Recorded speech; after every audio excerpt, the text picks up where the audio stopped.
It is my great pleasure to formally introduce the new head coach of the Florida Gators, Billy Napier.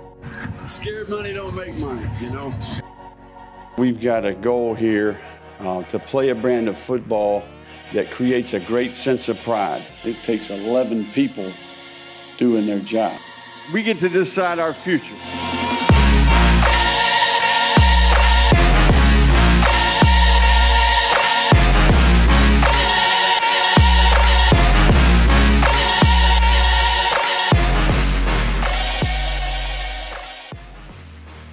Hey Gator fans, welcome to another edition of Building Back the Gators. Hays Carlyon with you along with Graham Marsh. We're really excited. We're going to be joined by Frangie today, who obviously many of you know from his many years covering the Gators and breaking the Gators down. Obviously, Frank is on the Frangie Show from 3 to 6 and also is the voice of the Jaguars and the founder of Walk Off Charity. So we're super excited to have Frank on. He was at SEC Football Media Days, had a chance to interview Billy Napier, Anthony Richardson, Richard Garage, and Ventrell Miller. So we're excited to hear his thoughts about that. Want to thank our sponsor, Harrell Harrell. Look, I've known Holt and Julie Harrell for 25 years. They're great people. They're Jacksonville people that you can trust. They're big enough, they can take on anybody, but they're small enough that they're going to build that relationship with you. They're going to know who you are when you call them. Hopefully you won't need them, but if you're ever injured, call Harrell Harrell at 251-1111. Well, Graham, what did you think as we got into SEC Football Media Days? Was there anything that Billy or Anthony or any of the guys said that really stood out to you? Something I like that Anthony said when he was on with our crew that was there with Frank and Matt and Mia. Frank asked him, would being from Gainesville mean anything extra to bringing the Gators back to keep to the point of the podcast? And Anthony's like, he said it'd be like a movie. Yeah. And it would be. It would be. And it would even more so the fact that if you look at pictures of Anthony Richardson from like 5 years ago, he looks like he weighs what I weigh. It is striking.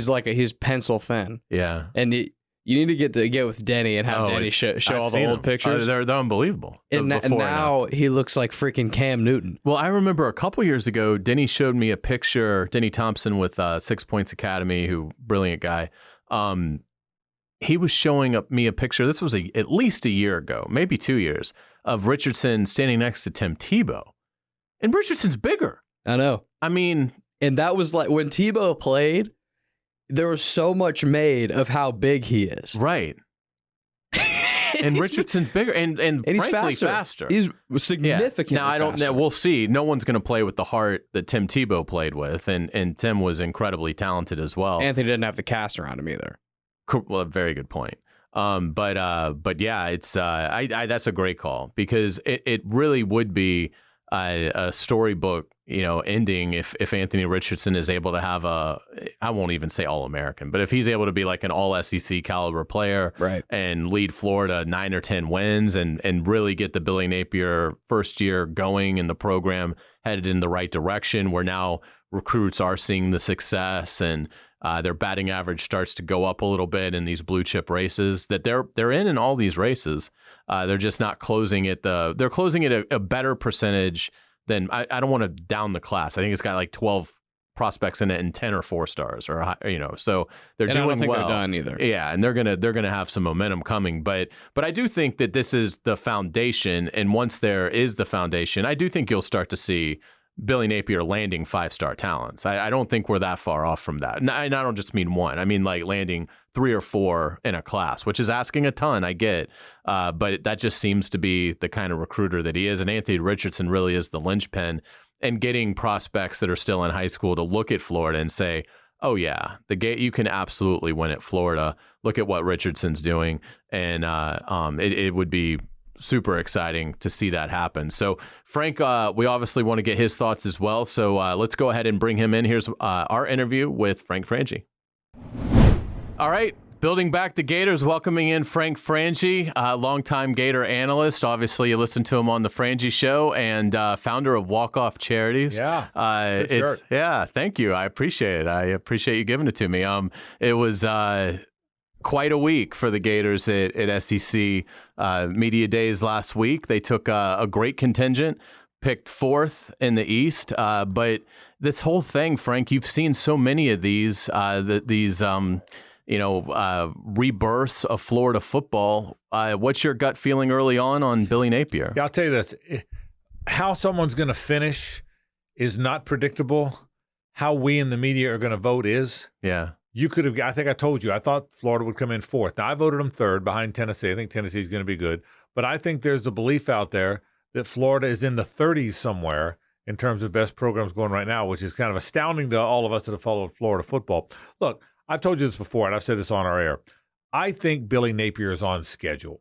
He wasn't going to show up in December, and because he knew how to recruit, and he came from what I call the Saban Corporation, he wasn't going to show up in December, and in January they were going to lead the nation in recruiting. It doesn't work like that. You've got to build the staff. He built a big staff. Everybody knows about that. You've got to build the facility, which he kind of inherited, and he moves into any day now, I think.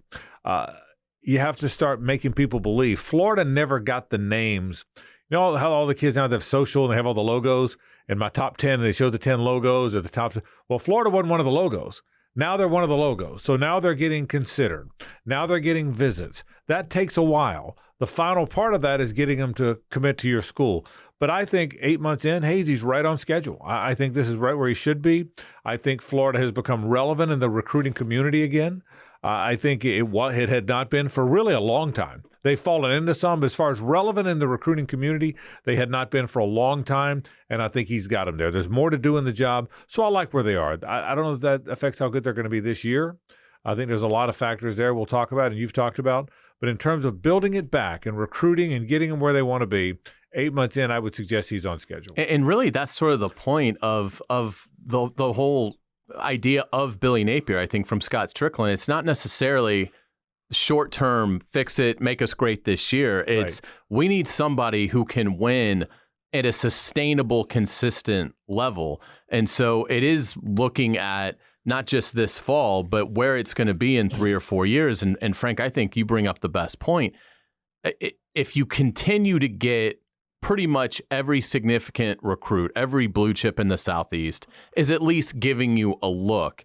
As you continue to build it, eventually you're going to start getting enough of those guys that the roster should really improve. The second part of that equation, Hays, is you have to prove you're going to be good on the field too. Now, you're only as good as your talent is. If you've got 7-5 talent or 8-4 talent, it's okay to be 7-5 or 8-4.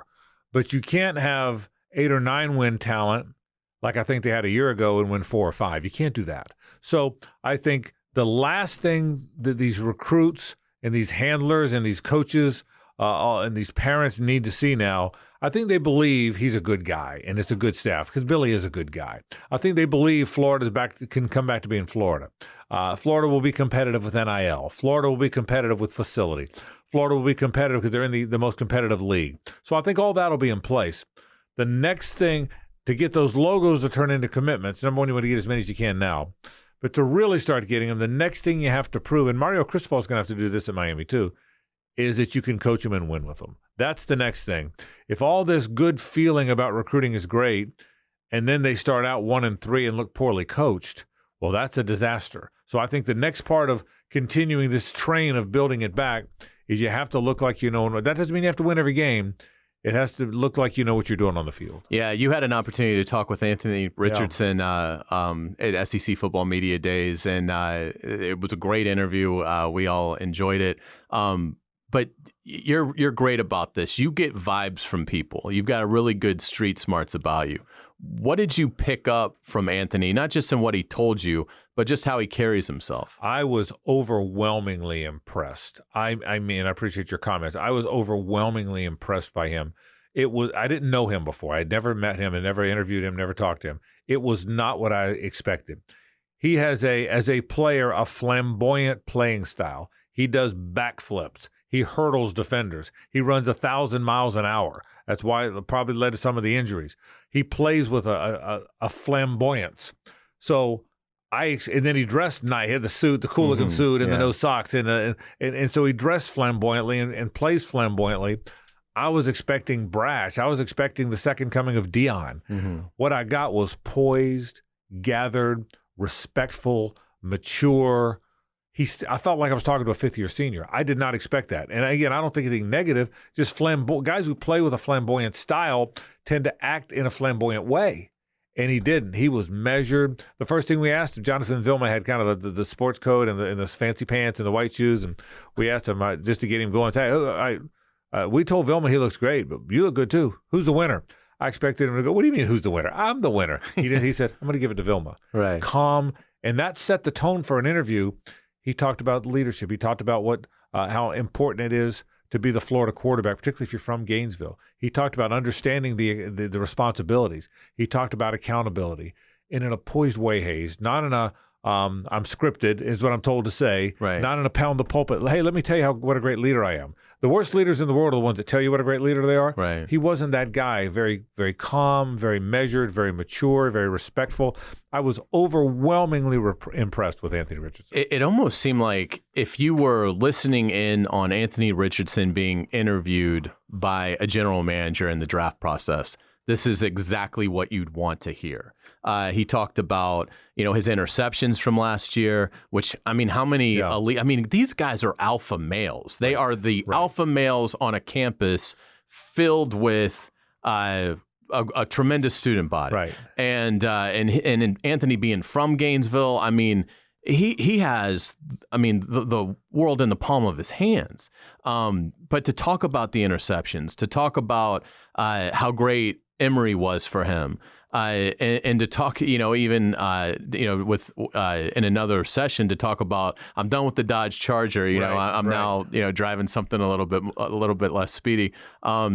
It just seems like for a guy that is very inexperienced on the field and still young in life, man, he gets it. Like if I was an NFL general manager and he was sitting across from me and was talking like that, wherever I had his grade, it would go up. Yeah, I can tell you, we've covered so many college athletes, and most of them are really good kids and nice kids. But even the nicest kids sound different when they're a 24-year-old, 2 years out of college, whether in the NFL or just in common life, than they sounded at 18, because they sound like grown-ups. And they didn't sound like a grown-up at 18, or I think he's 19. They didn't sound like a grown-up as a teenager. He sounds like a grown-up now.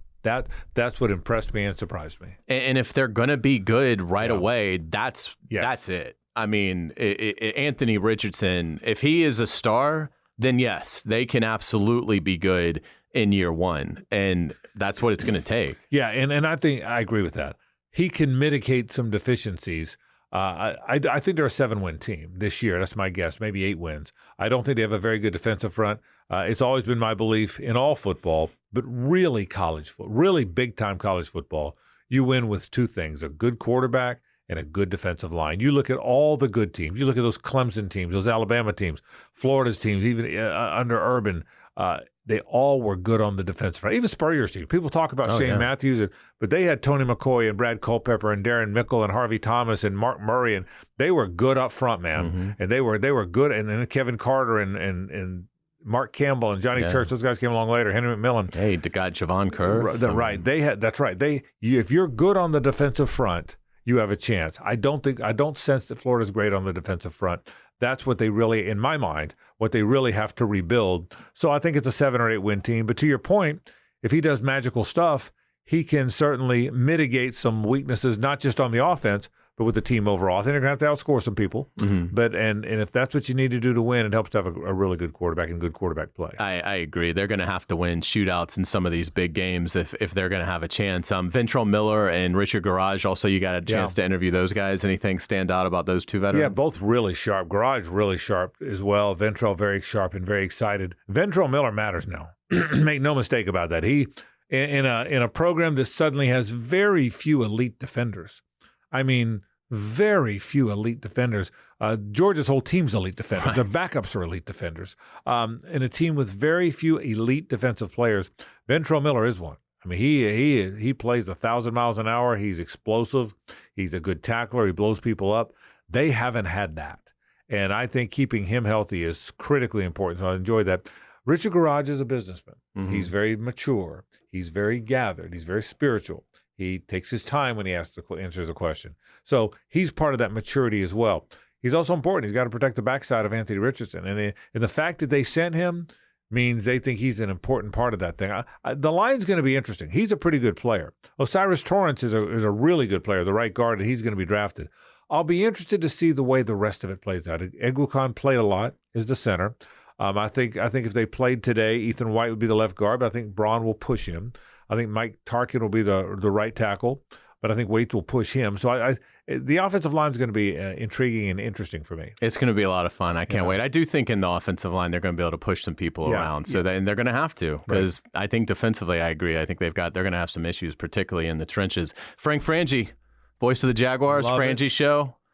Longtime Gator analyst. Thank you so much for your time. I can't wait for the first game. When's Utah? Is that tomorrow? I wish. We're going to be driving down there for it. Won't be long. I'm ready already. Yeah, I can't wait. Thank you, Frank. All right, really appreciate Frank's time. That was great insight on the Gators. Going to be a lot of fun. And again, that Utah game right around the corner, super exciting. And Anthony Richardson is going to be so much fun to watch this season. Hopefully he can stay healthy. I don't think they have much of a chance of doing much if Anthony Richardson does get hurt, but hopefully that won't happen and he'll be able to start every significant game for the Gators. That's going to wrap us up. Graham Marsh, thanks so much for your great contributions to this podcast. Hope you guys are enjoying it. We've got still probably 4 or 5 weeks left of building back the Gators. We're going to go all the way to the regular season opener against Utah will be our final episode. Really appreciate Florida for all the coaches and players that they've given us so far. And we're looking forward to bringing you guys some more great guests as we get going. Once again, I want to thank Harrell Harrell for sponsoring Building Back the Gators. Holt and Julie Harrell, fantastic people. Again, hopefully you won't need them, but if you or a loved one have been hurt, give them a call at 251-1111. You couldn't be in better hands. They're a Jacksonville firm through and through. They're going to know you when you call them, and they're going to be with you as you get through these hard times. So please give them a call. Harrell and Harrell, 251-1111. Really appreciate them sponsoring Building Back the Gators. All right, that's going to wrap us up. I'm Hays Carlyon. Thanks so much. Go Gators.